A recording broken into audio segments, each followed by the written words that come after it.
that even mean, Bowers Game Corner? YouTube, we're back again today for more Thoughts from the Corner. Here with my good friend Adam. Hey, we're in Origins 2022, and we're talking about a very unique game, a passion project, I dare say. I love seeing those. That is Sprites Battle Brawl from Sprites Entertainment. This is for 2 to 4 players, ages 10 plus, take you 20 minutes to play, and in this game, it's going to start with you getting a trainer card. So you have a special trainer card in front of you. They'll have some special abilities down at the bottom where if you play certain cards, then you will get stronger. You'll attack other people because that's just what you've decided to train for.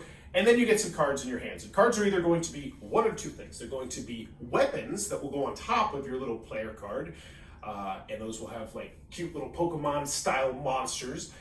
Or it will be the weapons. So the sprites are the Pokemon monsters. The weapons are like the rings. And think, was a Green Lantern, where this ring is attached to these monsters and this ring attached to these monsters. And each of the rings have their own unique special abilities, which is really kind of cool. And they also have these cool symbols up top, where you're going to be able to play your Pokemon monsters up there, and if they have certain gemstones, you'll be able to trigger abilities down below. These abilities can make you stronger, they can make that particular weapon stronger, or the defense better, they can potentially give you an extra way to score points, or attack people, do a variety of different things. But what you're trying to do is to gain points, and it's a really clean system. So on your turn, you have 3 action points to spend per turn. And the things you can do are you can play cards, and all the cards have this little symbology on it that say, this is how much of your actions it takes. It's a really clean action system. I do like it a lot. And pretty much you can play cards, you can attack. Was there anything else you could really do? You could draw cards. Pick things up. Yep. Draw cards, pick things up off the arena floor. But eventually what you're going to start doing is you're going to start getting into battle. And there was a very clean way of doing that where you would pick out which person you're challenging, and then you would have the battle between each other.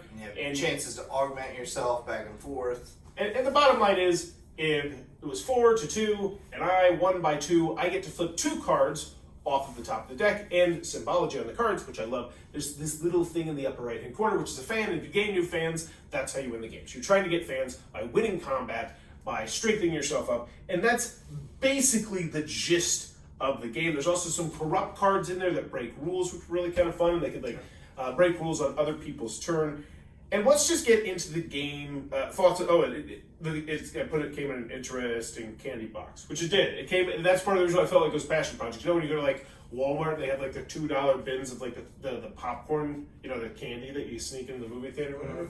That's what it was in. But what are your thoughts on the game, though? That's irrelevant. I really enjoyed it, and one thing I liked about it was that the card, like, it was just one deck of cards, and all the stuff was on that deck of cards. You didn't have extra tokens and things. It was like you put down your player board, and then you put the deck of there, and you're ready to go. There's no setup time like, to speak of. Put it away, super easy to put away. Yeah, I mean, it's light. It goes quickly. It ramps up. It goes faster than you think it's going to go. Yep. And I liked that there were different ways that you could get those crowds cheering for you and stuff. The spotlight system, where if you defeat somebody, the spotlight goes to you, and then if the only person people can attack is you, because they need to be in the spotlight as well.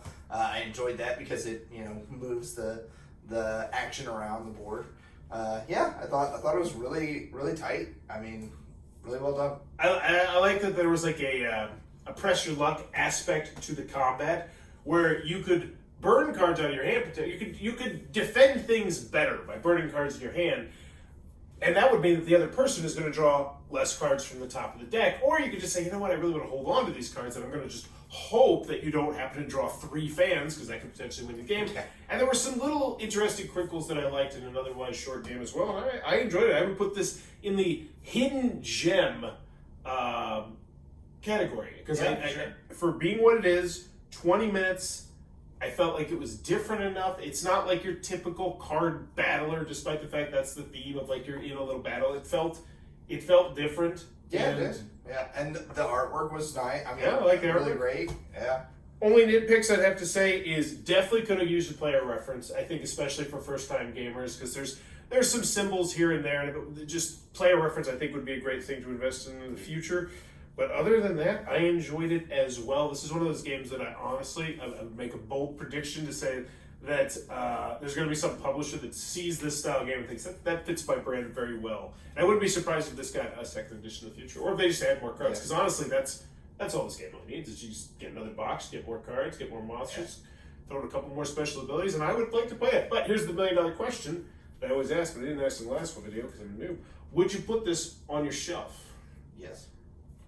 Now, two things to consider here. Box size. Is the box size playing a role in your choice of putting this on your shelf? Because it's a very small box. I honestly didn't see the box, but yes, if it's a small box, you know how Oh, so this is like kudos. This is bonus points, icing on the cake. I would as well. I would as well. I enjoyed the game. I think my kids would enjoy the game a lot as well. The art popped, and it was easy to learn, easy to teach. Enjoyable Sprites Battle Brawl. Looks like my cup of tea. Be sure to check that one out. Also, if you're enjoying the oranges coverage, please be sure to click on that subscribe button down below and in the comments below. Let me know. If you could have one Pokemon in your house, kind of like a butler, which one would you want? Mr. Mime. It would just be funny. I like Pikachu. Just everything would be charged at all times, and that'd be cool. You'd have defense. It'd be great. Let me know in the comments below. What Pokemon? Yeah. Get that thing. This video is brought to you by all of my amazing Patreon supporters, and I would love it if you would join their ranks and have your name immortalized in the end of many of my videos for the end of time. But consider for only $1 a month, and as always, thanks for stopping by.